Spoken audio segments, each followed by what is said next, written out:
Who was that shadowy figure standing at the edge of the woods? Driving through the back roads of rural Pennsylvania at night always gave me a sense of unease, but tonight, something felt particularly off. The inky blackness seemed thicker than usual, swallowing the weak beams of my car's headlights. The road was empty, and the only sound was the low hum of my engine and the occasional rustle of wind through the trees. I glanced at my dashboard. The fuel gauge was precariously low. I had taken this route to avoid the traffic on the main highway, hoping to get home quicker, but now I was regretting my decision. I knew there was a small gas station somewhere along this road, a lonely outpost amidst the dense forest, and I hoped it was still open. After what felt like an eternity, I finally saw the dim, flickering lights of the gas station. It looked almost abandoned, a relic from another era, but the neon open sign in the window offered a glimmer of hope. I pulled up to the pump, the gravel crunching under my tires, and stepped out into the cool night air. The silence was oppressive, broken only by the distant hoot of an owl. Inside, the gas station was just as deserted as it appeared from the outside. A bell chimed as I opened the door, but no one was behind the counter. I grabbed a cup of coffee from the self-service machine and waited, listening for any sign of life. Eventually, a disheveled man emerged from the back room, his eyes dull and uninterested. I paid for the gas and the coffee, exchanging minimal pleasantries, and headed back to my car. As I filled the tank, I noticed the man watching me from the window, his face partially obscured by shadows. An uneasy feeling settled in my stomach, but I shrugged it off as paranoia. With the tank full, I quickly got back in the car and pulled away from the station, the gravel spitting out from under my tires. A few miles down the road, I noticed something strange. The same beat-up pickup truck that had been parked at the gas station was now idling by the side of the road, its lights off. I felt a prickle of unease but continued driving, dismissing it as a coincidence. Moments later, a loud, rhythmic thumping noise disrupted the quiet. My heart sank as I realized one of my tires had blown. I pulled over to the side of the road, my hands trembling as I stepped out to inspect the damage. Sure enough, the rear driver's side tire was completely flat. As I bent down to get a closer look, a chilling thought crossed my mind: what if someone had tampered with my car while I was inside the gas station? I fumbled for my phone, the screen casting an eerie glow in the darkness. I dialed for roadside assistance, but the signal was weak and the call dropped almost immediately.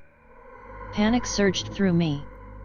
I was alone, stranded in the middle of nowhere, and the only source of help was a deserted gas station miles behind me. As I tried to compose myself, I heard it, the low rumble of an engine approaching. I turned to see the headlights of the pickup truck illuminating the road. It slowed as it neared my car, eventually coming to a stop a few feet away. The driver, the same man from the gas station, rolled down his window and leaned out, a sinister smile playing on his lips. "Need some help?" he called out, his voice carrying a menacing undertone.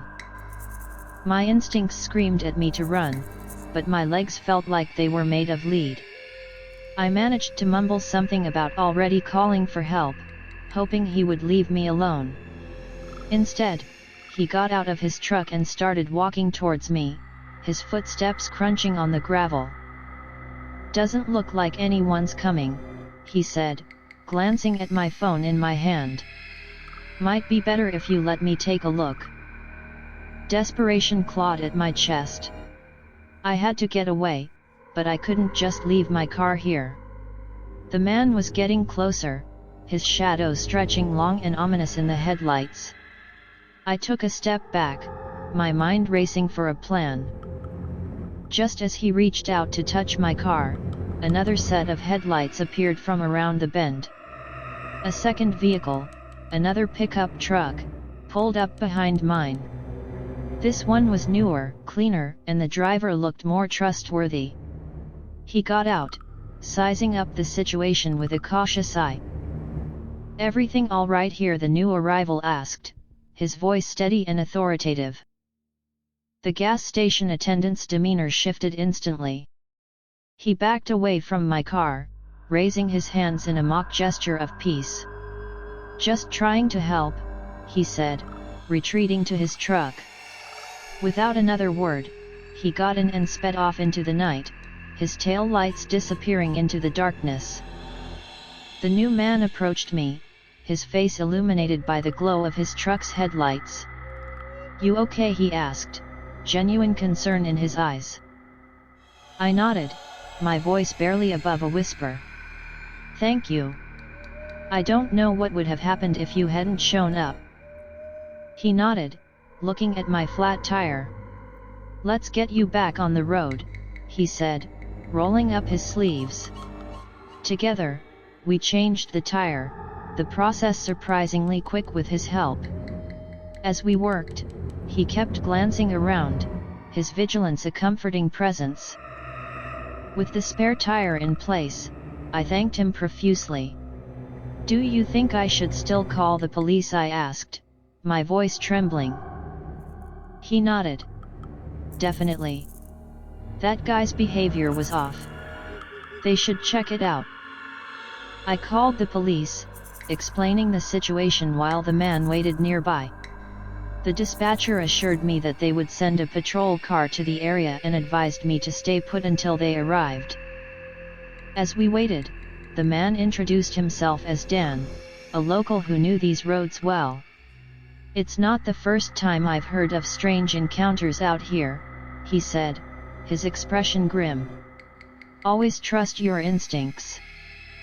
The patrol car arrived within minutes, the blue and red lights casting an eerie glow over the scene.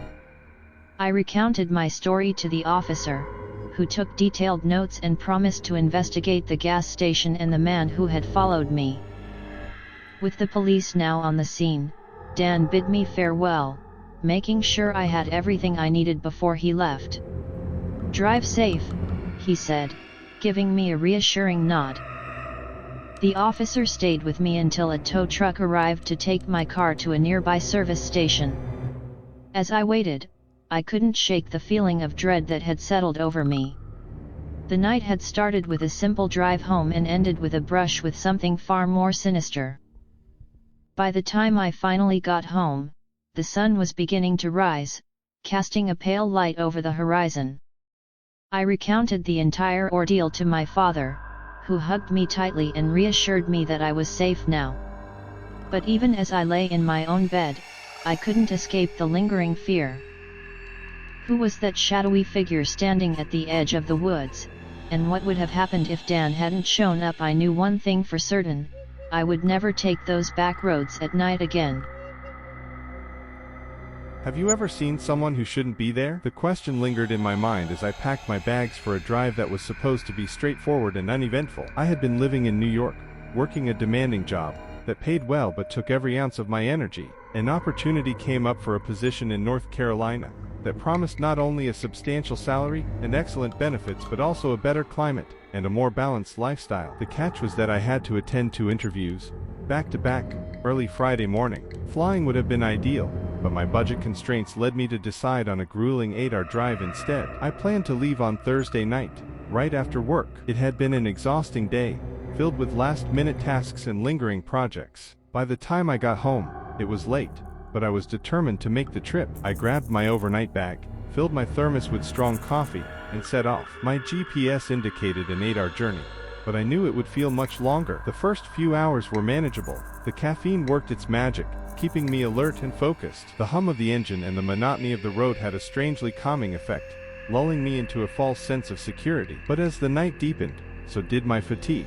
The weight of the previous sleepless night and the looming interviews began to take their toll. By midnight, with 2 hours still to go, I felt like I was driving through a fog, both literally and metaphorically. It was then that I saw him for the first time, a man, standing by the side of the road. He was perfectly still, wearing a dark suit, and staring straight at my car as I passed. His presence was unsettling, to say the least. The highway was deserted, and the idea of someone standing out there, alone, in the middle of the night, sent shivers down my spine. I considered turning back to offer help, imagining he might have a broken-down car or be in some kind of distress. But the thought of stopping on a deserted highway in the dead of night seemed too risky. I kept driving, trying to shake off the eerie feeling. As I continued, the road stretched on endlessly, and my thoughts kept drifting back to the man. I was so lost in my thoughts that I almost missed the second man. He was standing just like the first, dressed in a suit, and staring intently at my car. This time, I slowed down, intending to turn around and offer assistance. But as I looked back, he was gone, vanished into thin air. Panic gripped me. I accelerated back onto the highway,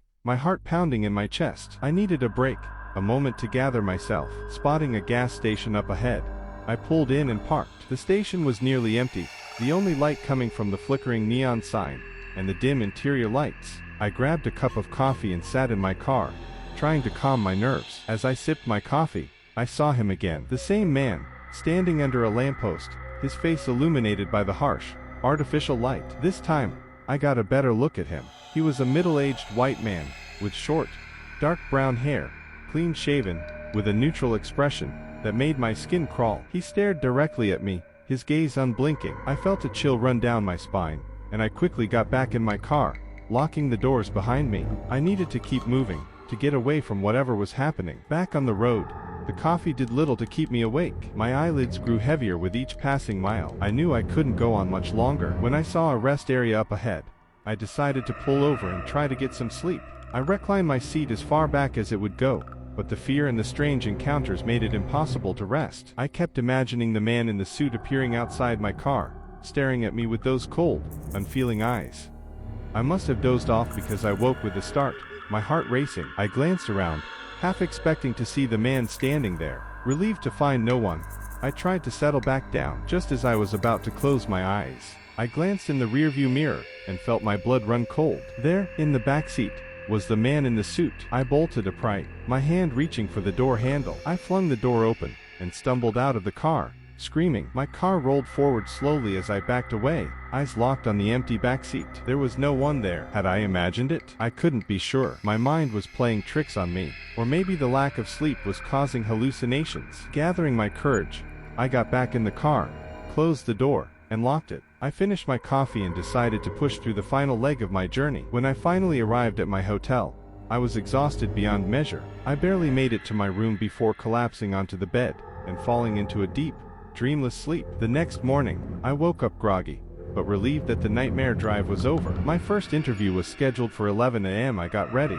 trying to shake off the lingering unease from the night before. When I arrived at the office, I was greeted by a man who looked unsettlingly familiar. He was the spitting image of the man in the suit from my hallucinations. I felt a wave of panic but forced myself to stay calm. The interview was tense, my nerves shot from the resemblance. I left the first interview feeling rattled and unsure of myself. I had only an hour to prepare for the second one. Thankfully, my second interviewer was a woman, and I performed much better. By the end of the day, I received an offer for the job. Despite the harrowing journey, I was moving to North Carolina. Reflecting on the experience with my therapist, I realized that the stress of preparing for the interviews, combined with sleep deprivation, had likely caused the hallucinations. The man in the suit became a symbol of my anxiety, an ominous presence that mirrored the pressure I felt. While this explanation made sense, it didn't erase the fear I felt during that long, sleepless night. It was a vivid reminder of how stress and exhaustion can distort reality and conjure terrifying visions. Now settled in my new job, I understand the importance of rest and self-care, especially during stressful times. The nights are dark and the highways desolate, cutting through barren landscapes like scars on the land. My car, a lonely beacon, trudges along the empty road, the only sound the hum of the engine. As fatigue sets in, the isolation grows, pulling at the edges of my consciousness like an unrelenting tide. In the darkness, something catches my eye, a flicker of movement on the side of the highway. I squint into the night, trying to discern the shape. There he is again, the man, dressed in tattered clothes hanging loosely from his frame, his face obscured by the shadows. An uneasy feeling washes over me, prickling the hairs on the back of my neck. The cool night air hits me like an icy embrace as I roll down the window. I call out to the figure, my voice carrying into the night, asking if he needs help, but there is no response, only the echo of my words bouncing back in the empty desert. The man remains still, his gaze fixed on me, with an intensity that sends a shiver down my spine. I feel a knot in my stomach, a primal instinct warning me of the danger lurking in the shadows. Desperate for reassurance, I fumble for my phone, fingers trembling as I dial for help. But when I look back, the man is gone, vanished into the night like a ghost. Panic sets in, a primal fear gripping the edges of my mind. I scan the area, my heart pounding in my chest, but there is no trace of him, only the vast desert stretching out infinitely, shaking my core. I hesitate, unsure of what to do next. Was it a trick of the light? I take a shaky breath, forcing myself to push forward, driving into the unknown. Every shadow holds a mystery, every turn a potential danger, but I can't turn back now. The memory of that night will stay with me forever, a haunting reminder of how fragile our grip on reality can be.